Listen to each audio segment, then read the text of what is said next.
देख रहे हैं हेडलाइंस डेली HD न्यूज।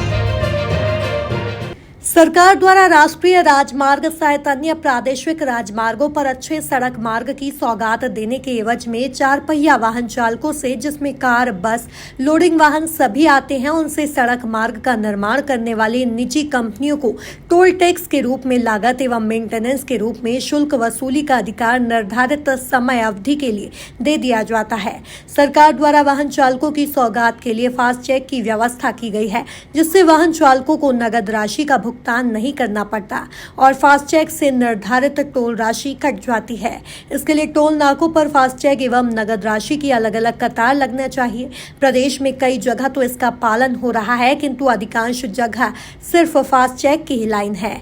ऐसे में नगद राशि का भुगतान करने वाले वाहन चालकों से दंड के रूप में बड़ी राशि की वसूली और कहीं कहीं तो दोगुनी राशि वसूली जा रही है।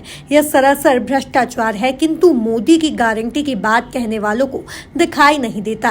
उक्त आरोप लगाते हुए प्रदेश कांग्रेस कमेटी के प्रवक्ता एडवोकेट प्रमोद कुमार द्विवेदी ने एक प्रेस वार्ता में कहा कि कई जगह तो टोल नाकों पर निर्धारित समय अवधि बीतने के बाद भी लोगों से टोल राशि अवैध रूप से वसूली जा रही है।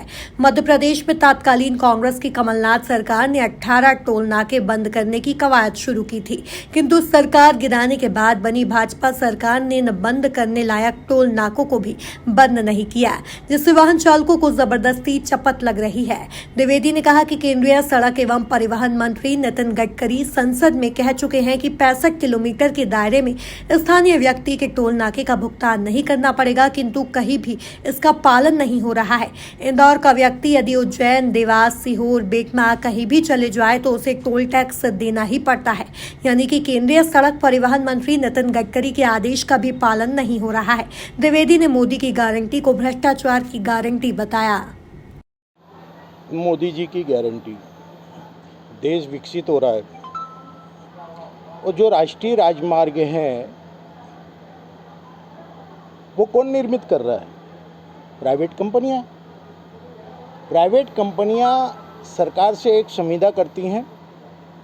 इस संविदा में ये होता है कि वो जो निर्माण लागत लगाएंगी, मेंटेनेंस करेंगी, उसकी वसूली के लिए टोल टैक्स नाके स्थापित होंगे। टोल टैक्स नाकों में कब तक वसूली की जा सकेगी ये भी तय होता है। किन किन वाहनों से वसूली की जाएगी ये भी तय होता है। परंतु विगत 2003 के बाद एक भी टोल नाके, जिसमें से 20 राजमार्ग के टोल टैक्स अब वसूल नहीं होने चाहिए। समयावधि समाप्त हो चुकी है। निर्माण लागत से 3 गुना से भी अधिक पैसा संबंधित कंपनियां कमा चुकी हैं। कांग्रेस की सरकार जो अल्प समय के लिए आई थी, या यूं कहें कि अल्प समय में ही गिरा दी गई थी, उसने 18 टोल टैक्स नाके, जिसमें मांगलिया, उज्जैन, सीहोर आदि को हटाने का तय कर लिया था। परंतु बीजेपी की सरकार आई और उसने इन टोल टैक्स नाकों पर, या यूं कहें कि इन कंपनियों पर रहमो करम जारी रखा। फास्टैग की लाइनें टोल टैक्स नाकों में अलग होना चाहिए। कुछ में है, कुछ में नगद के लिए अलग से होना चाहिए व्यवस्था। मांगलिया, उज्जैन में अलग से व्यवस्था है, परंतु इधर बेटमा की साइड पे जो हम जाएंगे या कुछ और टोल नाकों पर, तो यहाँ पर सारे के सारे नाके फास्टैग के बना दिए गए हैं। नगद के लिए कोई भी रास्ता नहीं छोड़ा गया और फास्टैग की लाइन में आप घुस गए हो, अतः डबल टोल नाका आपको देना पड़ेगा।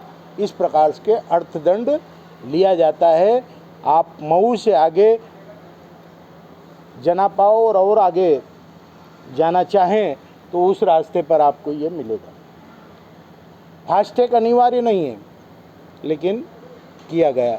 वहीं नितिन गडकरी जी, सड़क परिवहन मंत्री जी, सदन में बयान देते हैं कि 65 किलोमीटर तक किसी भी स्थानीय व्यक्ति को कोई भी टोल टैक्स देना नहीं है।